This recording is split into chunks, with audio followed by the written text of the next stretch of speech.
नमस्कार दोस्तों, आप सभी लोगों का सेकंड पार्ट में बहुत बहुत स्वागत। अधिक जानकारी के लिए आप हमारे साथ ऐप पे जरूर जुड़िएगा। ऐप पे आपको सारी इन्फॉर्मेशन मिलती है। आई होप आप लोगों ने वीडियो लेक्चर सीरीज का पहला पार्ट देखा होगा। पहले पार्ट में आपको डिटेल में चीज़ें समझाने की कोशिश करी गई है कि पूरे चैप्टर के अंदर बेसिक क्या है। अधिक जानकारी के लिए आप ऐप पे जरूर जुड़िएगा क्योंकि ये सारी इन्फॉर्मेशन आपको ऐप पे अवेलेबल होती है। अब आप लोगों को ये समझने की ज़रूरत है कि किस तरीके से पूरा का पूरा, अगर मैं मैप की बात करूँ, यूरोप के मैप की बात करूँ, तो हमने एक चीज़ तो बहुत अच्छी तरीके से समझ ली कि फ्रांस में 1815 से पहले पहले पूरे फ्रांस में नेपोलियन था और नेपोलियन ने डेमोक्रेसी को काफ़ी अच्छी तरीके से इस्टेब्लिश कर दिया। हालांकि वो राजा है पर संविधान को मानता है। और दूसरे यूरोप के अगर देशों की बात करें तो यूरोप देखो बहुत बड़ा है। उस यूरोप के अंदर होलैंड, बेल्जियम, इटली और कुछ ऐसी प्लेसेस पे फ्रांस आ चुका था। फ्रांस ने कैप्चर कर लिया था।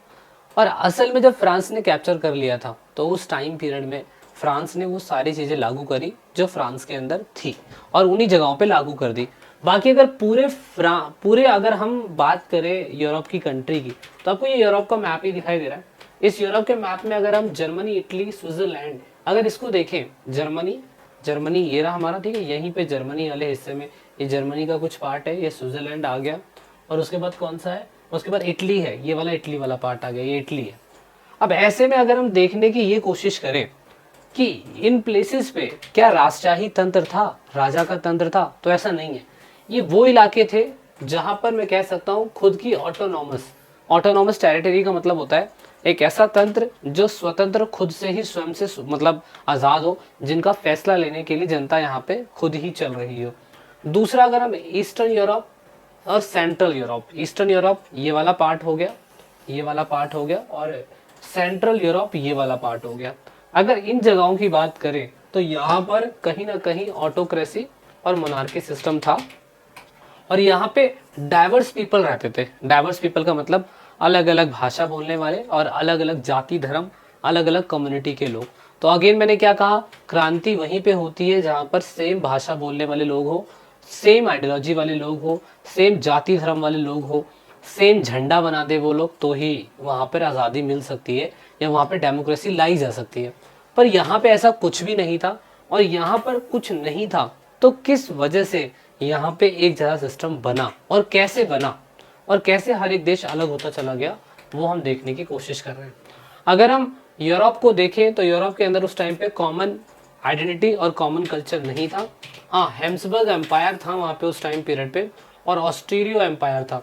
ऑस्ट्रियो एम्पायर, ऑस्ट्रियो और हेम्सबर्ग, देखो ये ऑस्ट्रियो और हेम्सबर्ग एम्पायर दोनों दिखाई देता है। ये लगभग 18 सेंचुरी के लगभग में ये वाला प्लेस आपको ऑस्ट्रिया दिखाई दे रहा है और ये वाला प्लेस आपको हंगरी दिखाई दे रहा है। तो ऐसे प्लेसेस में इसको ऑस्ट्रो हंगरी बोला जाता है। और ऑस्ट्रो हंगरी जो प्लेस था वहाँ पर एक भाषा नहीं बोली जाती थी, वहाँ पे फ्रेंच भी बोली जा रही है, इटालियन भी बोली जा रही है, जर्मन भी बोली जा रही है। इवन अगर हम इसको थोड़ा सा तोड़ने की कोशिश करें तो Italian speaking people Austro Hungary के अंदर ज़्यादा है और उसके बाद जर्मन स्पीकिंग पीपल भी ऑस्ट्रो हंगरी के कुछ प्लेसेस पे है। और हंगरी के अंदर अगर हम देखें तो हंगरी के अंदर भी बेसिकली कुछ ऐसी लोकल लैंग्वेजेस बोली जाती है जो छोटी छोटी बोलियां जो छोटे छोटे गाँव के अंदर इस्तेमाल होती है। ऐसे में यहाँ पर आज़ादी कैसे आ पाएगी, नहीं आ पाएगी। तो इस हिसाब से मैं कह सकता हूँ किसी भी देश में नेशनलिज्म का आना या यूरोप की दूसरी कंट्री में नेशनलिज्म का आना, एक भाषा सबसे बड़ा रीज़न हो सकता है। इसीलिए फ्रांस में नेपोलियन से पहले क्रांति इसलिए आई क्योंकि फ्रांस में सारे ही फ्रेंच बोलते थे, जबकि इन ऑस्ट्रो हंगरी साम्राज्य की अगर हम बात करें तो यहाँ पर कोई भी नेशन स्टेट नहीं था, कोई भी कॉमन आइडेंटिटी या कल्चर नहीं था। इसी वजह से यहाँ पर आप कह सकते हैं लोग अलग अलग भाषाएं बोलते थे और कहीं पे राजतंत्र था, कहीं पे ऑटोक्रेसी था और कहीं पे डिक्टेटरशिप भी हमें देखने को मिलता था। तो ऐसे में हुआ क्या, किस तरीके से इन जगहों पे नेशनलिज्म फैला और किस तरीके से इन जगहों पे नेशन स्टेट की फीलिंग्स आनी चालू हुई, उसका सबसे बड़ा रीज़न था अगर हम देखें तो पूरे के पूरे इन ऑस्ट्रो हंगरी एम्पायर के अंदर आपको पता है कैटेगरी तो 3 ही होती है ना, कैटेगरी 3 होती है। इसके बारे में हमने पहले भी डिस्कस किया हुआ है। पूरे यूरोप के अंदर भी 3 ही कैटेगरी होगी। कौन सी 3 कैटेगरी होगी, क्लर्जी सबसे सुप्रीम होंगे, उसके बाद नोबेलिटी उसके नीचे वाली क्लास में होंगे, एंड देन नॉर्मल क्लास उससे नीचे होंगे। नॉर्मल क्लास जो है अभी भी वैसे तो फ्रांस में उन्हें कोई दिक्कत हो नहीं रही थी, और जिन इलाकों के अंदर फ्रांस की आइडियोलॉजी पहुंची वहां पे भी कोई दिक्कत नहीं हो रही थी, लेकिन दूसरी जगहों पे तो दिक्कत हो रही थी, क्योंकि टैक्स तो नॉर्मल क्लास के लोगों को ही भरना पड़ रहा था। अब इस सिचुएशन में क्या हो रहा है, इस सिचुएशन में हमें ये देखने को मिल रहा है कि ऑस्ट्रो हंगरी एम्पायर के अंदर जो अभिजात वर्ग है वो ज्यादा जमीनों के मालिक हैं, वो ज्यादातर फ्रेंच बोलते हैं और अपने ही कैटेगरी के लोगों के साथ शादी करते हैं। जनसंख्या में कम है, जमीनों का हिस्सा इनके पास ज्यादा है, तो आपस में फ्रेंच बोल रहे हैं और आपस में एक दूसरे के मतलब अपने लेवल के लोगों के साथ ही अपने रिलेशंस बिल्डअप कर रहे हैं। जबकि छोटे किसान जो थे वो जनसंख्या में ज्यादा है, मिडिल क्लास ज्यादा है, और मिडिल क्लास ही वही क्लास होता है जो कमर्शियल क्लास होता है, यानी कि बिजनेसमैन, डॉक्टर, आर्किटेक्ट, इंजीनियर, ये सारे के सारे नए क्लास बनते हैं आगे जाके। और जैसे मैंने क्लास 9th में बताया था कि इन्हें बुर्जुआ क्लास भी कहा जाता है। ये वही लोग हैं जो आने वाले समय में एजुकेट होते हैं और ये यही समझते हैं कि नेशनलिज्म या नेशन आइडेंटिटी क्या होती है। दैट इज वाई आपने देखा होगा कि 18th सेंचुरी के अंदर जब फ्रांस में राजा बुलाता है मीटिंग के लिए, तो यही बड़े व्यापारी, कोर्ट ऑफिशियल, कर्मचारी, यही सारे उस टाइम पीरियड पे सोशल ग्रुप इकट्ठा होकर राजा के पास जाता है, और यही मिडिल क्लास पूरे यूरोप के अंदर अलग अलग कंट्री के अंदर डेवलपमेंट और नेशनलिज्म की डिमांड करता है। अब डेवलपमेंट और नेशनलिज्म कैसे होगा, उसके लिए है कि डेवलपमेंट होना चालू होगा, नई वर्किंग क्लास आएगी, और यही वर्किंग क्लास जो है फैक्ट्री के अंदर काम करेगी। और ये देखिए किस तरीके से जो नोबिलिटी क्लास है वो पैसे पे पैसा छापे जा रही है और गरीब होता जा रहा है, और यहाँ पे इन दोनों के बीच में बहुत डिस्टेंस होता जा रहा है, और इसी वजह से क्रांति छिड़ जाएगी। अब ऐसे में अगर आप फ्रांस के लोगों को देखो तो फ्रांस के लोग कहीं ना कहीं लिबरल नेशनलिज्म को स्टैंड करते थे। लिबरल नेशनलिज्म का मतलब क्या होता है वो आप समझिए। Liberal stood for the freedom and individual equality of for all before the law, the end of autocracy and clergy privilege, a constitution and the representative government through the parliament. अगर हम लिबरलिज्म का मतलब जाने, उदारवाद का मतलब क्या होता है, उदारवाद का मतलब एक तरीके से फ्री होना, एक तरीके से स्वतंत्रता है। और नेपोलियन ने यही करा था, पार्लियामेंट फॉर्म ऑफ सिस्टम कर दिया। नेपोलियन ने सभी को कहा कि भैया ऑटोक्रेसी खत्म हो जाएगी। नेपोलियन ने कहा कि जो क्लर्जी के या नोबिलिटी के जो प्रिविलेजेस क्लासेस है वो खत्म हो जाएंगे। और इसी वजह से आप कहेंगे कि जहां पर पूरे यूरोप के अंदर जो मिडिल क्लास था वो लिबरल फ्रीडम की तरफ आगे जाना चाह रहा था। और आपको पता है कि फ्रांस में इसकी शुरुआत हो चुकी थी, और फ्रांस के बाद जहां जहां पे फ्रेंच अपनी गवर्नमेंट स्टैब्लिश कर रही थी वॉर के बाद, वहां पे भी चीजें स्टैब्लिश होने लग गई थी। और इसी वजह से लोगों को ये जो लिबरल नेशनलिज्म है ना, ये बड़ा अच्छा लगने लग गया। क्योंकि भाई ऑफकोर्स नोबिलिटी क्लास को और क्लर्जी क्लास को तो अच्छा नहीं लगेगा, क्योंकि अब उनको भी टैक्स पे करना पड़ जाएगा। इसीलिए मैं कह सकता हूँ कि इकोनॉमिक सेंस में अगर हम बात करें, जो ऑफकोर्स यहाँ पे लिखा हुआ है, एक सेकेंड, ये सब आपने पढ़ लिया है। हाँ, इकोनॉमिक सेंस में अगर हम बात करें तो इकोनॉमिक सेंस में लिबरलिज्म का मतलब क्या है। In the economic sphere liberalism stood for the free of market and abolish of state impose restriction on the movement of goods and the capital. देखो जहां जहां पे नेपोलियन की सरकार जाएगी वहां वहां तो वो लिबरलिज्म थॉट लेके आएंगे, जिसे बोलते हैं उदारवादी सिद्धांत, जिसमें लोगों को स्वतंत्रता मिलेगी, राइट टू प्रॉपर्टी मिलेगा, और ऑफ कोर्स जनता पार्लियामेंट के बेस पे कॉन्स्टिट्यूशन को तय करती है।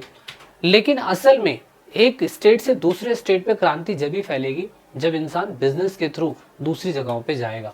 एग्जाम्पल के लिए अगर मैं बात करूं, हैम्सबर्ग एम्पायर से लेके न्यूमबर्ग एम्पायर, इट मीन्स दैट ये हैम्सबर्ग एम्पायर है, ऑस्ट्रो हंगरी एम्पायर को हैम्सबर्ग एम्पायर बोलते हैं, और ये बिजनेस करने के लिए रशिया के न्यूमबर्ग के अंदर जाता है।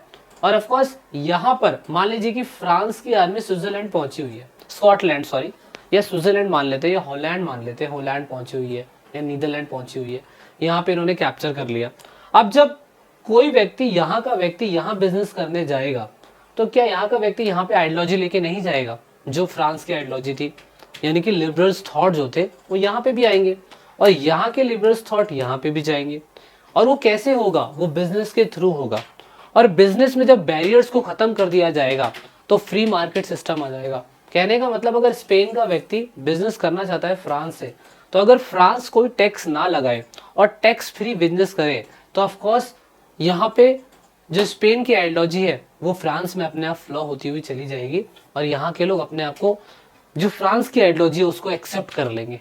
एग्जाम्पल के लिए अभी आप अपना एग्जाम्पल ले लीजिए, आप दिल्ली के अंदर रह रहे हो मान लो, और आप दिल्ली के बावजूद आप किसी बिहार के गांव के अंदर जाके या बहुत ऐसे पिछड़े वर्ग वाले गांव में जाके रहने लग जाते हो, तो अब क्या वहाँ के लोगों को नहीं बताओगे कि यार दिल्ली के अंदर तो इतना अच्छा इंफ्रास्ट्रक्चर है या ये वो सब चीज़ें हैं, एजुकेशन पॉलिसी, हेल्थ पॉलिसी ऐसी है जो आपके गांव के अंदर अवेलेबल नहीं है, आपके गांव में इंटरनेट नहीं है।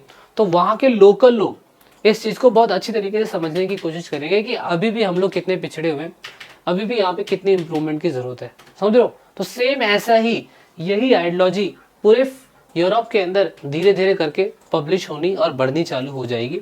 और इसकी शुरुआत कहाँ से देखी गई? इसकी शुरुआत देखी गई थी जुल्वेरियन अबॉलिश टैक्स टैरिफ टैक्स, यहाँ से देखी गई। तो जर्मन जुल्वेरियन 1834 से लेके 1919 में चलाया गया। अगर आप ये ब्लू वाला प्लेस देखो तो पर्शिया है, इस पर्शिया में सबसे पहले ये सिस्टम चलाया गया। ये है क्या, ये समझाता हूँ। देखो, हर स्टेट से दूसरे स्टेट में जाने के लिए अलग अलग करेंसी होती थी। छोटे से छोटे स्टेट के अंदर राजा अपनी करेंसी बनाता था। ऐसे में बिजनेस करने के लिए उसकी करेंसी की जरूरत पड़ती थी, जिसकी वजह से कई हजारों करेंसियां हो रखी थी। एनसीईआरटी 34 करेंसियां बताता है कि छोटे से पर्शिया के अंदर भी अगर आपको ट्रेड करनी है तो 34 करेंसी थी अलग अलग राजाओं की, अलग अलग स्टेट की। ऐसे में क्या करा गया, जहां जहां पे फ्रांस जो था जब पहुंच गया तो उसने एक स्टैंडर्ड यूनिफॉर्म सिस्टम बनाया, जिसमें उसने कहा कि ट्रेड करने के लिए एक तो हमें फ्री मार्केट करनी पड़ेगी और दूसरा करेंसी को रिड्यूस करने की जरूरत है। अभी तो चलो इंडिया जो है अमेरिका के डॉलर से बिजनेस कर लेता है क्योंकि उन्होंने उसकी करेंसी की वैल्यू बढ़ा रखी है, लेकिन असल में अगर आप किसी दूसरी कंट्री के अंदर जाते हो तो वहाँ पे आपको अलग करेंसी का इस्तेमाल करना पड़ता है ना। अभी तो मनी चेंजर आ चुका है, लेकिन पहले ऐसा सिस्टम नहीं था। इसके लिए यहाँ पर पर्शिया ने सबसे पहले इसकी शुरुआत करी, देन ऑस्ट्रो हंगरियन एम्पायर ने करी, और उसके बाद आपने देखा कि दूसरे जर्मन के लोगों ने भी इसकी शुरुआत कर दी। ऐसे में क्या हुआ दोस्तों, ये जो जुल्वेरियन टैक्स बैरियर सिस्टम खत्म करा गया, उसका मेन मकसद था बहुत सारी करेंसी को हटा के 2 ही 3 करेंसी रखो, जिससे एक स्टेट दूसरे स्टेट से व्यापार कर लेगा, बिजनेस कर लेगा। अब बिजनेस करने की वजह से कम्युनिकेशन, रेलवे लाइंस, नेटवर्क सब कुछ अच्छा होगा और एक प्लेस से दूसरे प्लेस पे आइडियोलॉजी फैलनी चालू हो जाएगी, और यहाँ से nation state, common culture, common language, common identity, ये सब फैलनी चालू हो जाएगी। और इस तरीके से रेलवे नेटवर्क भी बिछेगा और साथ में इकोनॉमिक नेशनलिज्म की तरफ ये लोग आगे बढ़ते चले जाएंगे, और इसीलिए यहाँ पर अलग अलग स्टेट पे अलग अलग सेंटिमेंट्स ग्रो होने चालू हो जाएंगे।